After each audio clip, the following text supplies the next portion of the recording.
Hi friends, welcome back to our channel. நம்ம சேனலை subscribe பண்ணாதவங்க சப்ஸ்கிரைப் பண்ணிக்கோங்க. மறக்காமல் லைக் பண்ணி சப்போர்ட் பண்ணுங்க. இன்றைக்கான எபிசோடில் என்ன நடந்தது பார்த்தீங்கன்னா, சாமிக்கு பூஜை எல்லாம் பண்ணிவிட்டு அந்த சாப்பாடை கொண்டு போயிட்டு காக்காவுக்கு வைப்பாங்க. அந்த சாப்பாடை சாப்பிட்ட காக்கா வந்து இறந்து போயிடும். அதுக்குள்ளே இங்கே பந்தி எல்லாமே அரேஞ்ச் பண்ணி எல்லாருக்குமே சாப்பாடு பரிமாறிட்டு இருப்பாங்க. எல்லாருமே எடுத்து சாப்பிட போவாங்க. அந்த வழியாக ஒரு பெரியவர் போவார். அச்சோ, சாமிக்கு படைச்ச சாப்பாடை காக்காவுக்கு வச்சோம், அது இறந்து கிடக்குதே. அப்போ சாப்பாட்டில் ஏதோ கலந்துருக்குன்னு நேராக பார்த்தீங்கன்னா பந்தியில் உட்காந்துட்டு இருக்க எல்லாருக்கிட்டையும் சாப்பாட்டில் ஏதோ விஷம் கலந்துருக்கு, அதை சாப்பிட்ட காக்கா செத்து போயிடுச்சு, யாருமே சாப்பிடாதீங்க அப்படின்வாங்க. அதை கேட்டு எல்லாருமே ஷாக் ஆகிடுவாங்க. அங்கே இருக்கிறவங்களாம் பார்த்தீங்கன்னா அந்த சாப்பாடை சாப்பிட்றதுக்கு தயங்குவாங்க. பரமேஸ்வரி பாட்டி, கார்த்திக், அவங்க ஃபேமிலி எல்லாருமே சொல்லுவாங்க. ஆனால் யாருமே சாப்பிட மாட்டாங்க.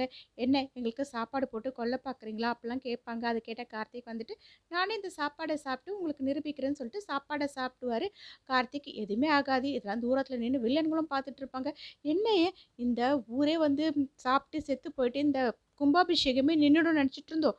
ஆனால் அந்த மாதிரி எதுவுமே நடக்காமல் இந்த கார்த்திக் சாக போகிறான்னு பார்த்துட்டு இருப்பாங்க. ஆனால் கார்த்திக் சாப்பிட்டு முடிச்சு கையும் கழுவிடாரு, ஒன்றுமே ஆகாது. இதை பார்த்து வில்லங்க, என்ன இவனுக்கு ஒன்றுமே ஆகலையே என்ன அப்படின்னு பார்த்துட்டு இருப்பாங்க. அப்போ ரேவதி வந்துட்டு, இன்னும் எங்கள் குடும்பத்து மேலே உங்களுக்கு நம்பிக்கை வரலையா, எங்கள் குடும்பமே சாப்பிட்டு காட்டுறோன்னு சொல்லிட்டு அவங்க எல்லாருமே பந்தியில் உட்காந்து சாப்பிட்டுட்டு, என்ன இப்போனா நம்புறீங்களா அப்படின்னு வந்து சொல்லுவாங்க. எல்லாரும் பார்த்தீங்கன்னா உட்காந்து சாப்பிட ஆரம்பிச்சிருவாங்க. எல்லாருக்குமே வந்து பரிமாறிட்டும் இருப்பாங்க.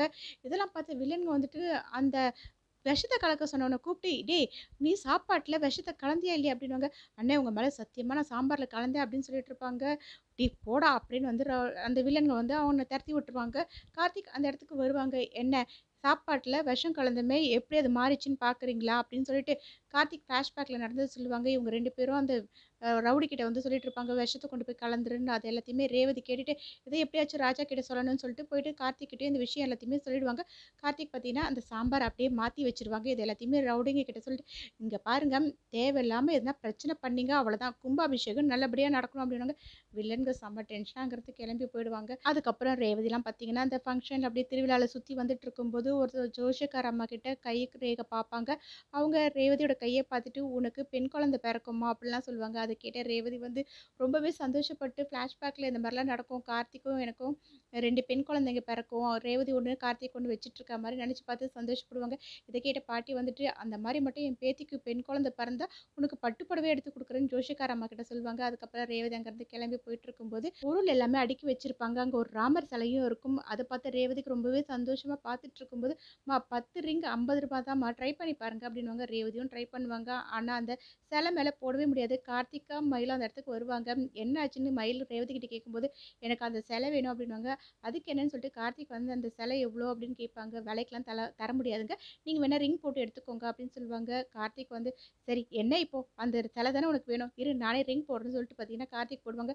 அப்போ ரேவதி வந்து, "நான் நிறைய வாட்டி ட்ரை பண்ணிட்டேன், எனக்கு இந்த சிலை கிடைக்கணும், இல்லைன்னா எனக்கு ஒரு மாதிரி சென்டிமெண்ட்டாக இருக்கும்" அப்படின்வாங்க. "சரி அப்போ என்ன போட வேணான்றியா?" அப்படின்னு கேட்பார் கார்த்திக். "அப்படிலாம் இல்லைங்க, போட்டு பார்க்கணும், ஏன்னா ஒரு வேளை போட்டால் கிடைக்கணும்னு வந்து நமக்கும் இருக்கும்ல, அதனால அதை நம்ம ஒரு வாட்டி ட்ரை பண்ணிடலாம்" அப்படின்னாங்க. "சரி இரு" அப்படின்னு சொல்லிட்டு கார்த்திக் பார்த்தீங்கன்னா அவரும் வந்து வேண்டிக்கிட்டு அந்த ரிங்கெல்லாம் போடுவார். கரெக்டாக அந்த சிலையிலையும் போய் விழுந்துரும்.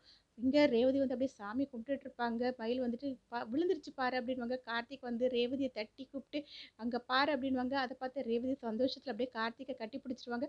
கார்த்திக்கும் என்ன பண்ணுறதுன்னு தெரியாமல் அப்படியே பார்த்துட்டு இருப்பாங்க. மயில் இதெல்லாம் பார்த்துட்டு வெக்கப்பட்டுட்டு இருப்பாங்க.